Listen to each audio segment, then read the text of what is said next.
We're getting you some more breaking news at this point in time, where the centre continues its defence of blocking the BBC documentary on Prime Minister Kiren Rijiju. As the Law Minister says, for some people, whites are still their rulers.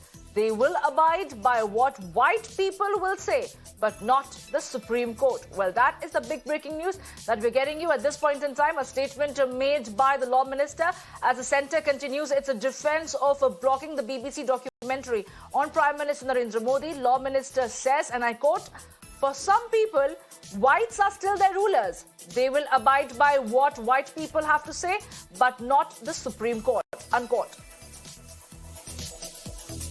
My colleague Harish is joining me on the phone line. Harish, a very good morning to you. But this BBC documentary has seems to stirred up a hornet's nest when it comes to back-to-back blocking and boycotts and several diktats and orders. Now, the Law Minister says that it appears for some people it's the whites who are still the rulers, but not what the Supreme Court has to say. This is clearly about the riots that took place in Gujarat when the Prime Minister was the then Gujarat Chief Minister. What has been the stand that the Law Minister is taking over here?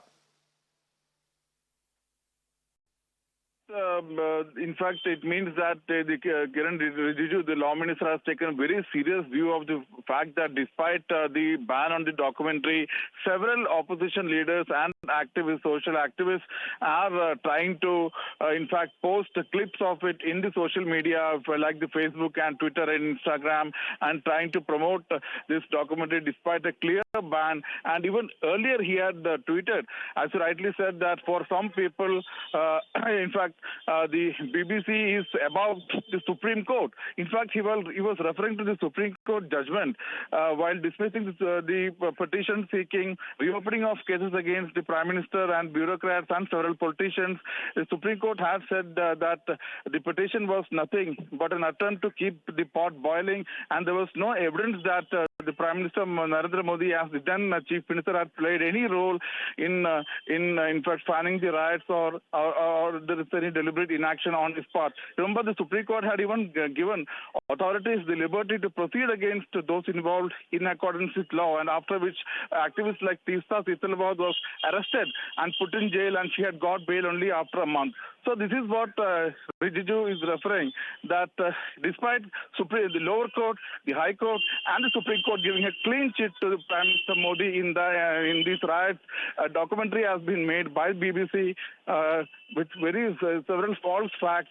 And here there is the Indian opposition promoting and supporting this documentary, and even doing everything to put several clips of this documentary in the social media. Back to you. Well, Harish, appreciate you joining us with all those details, and we'll come back to you for more updates on the same.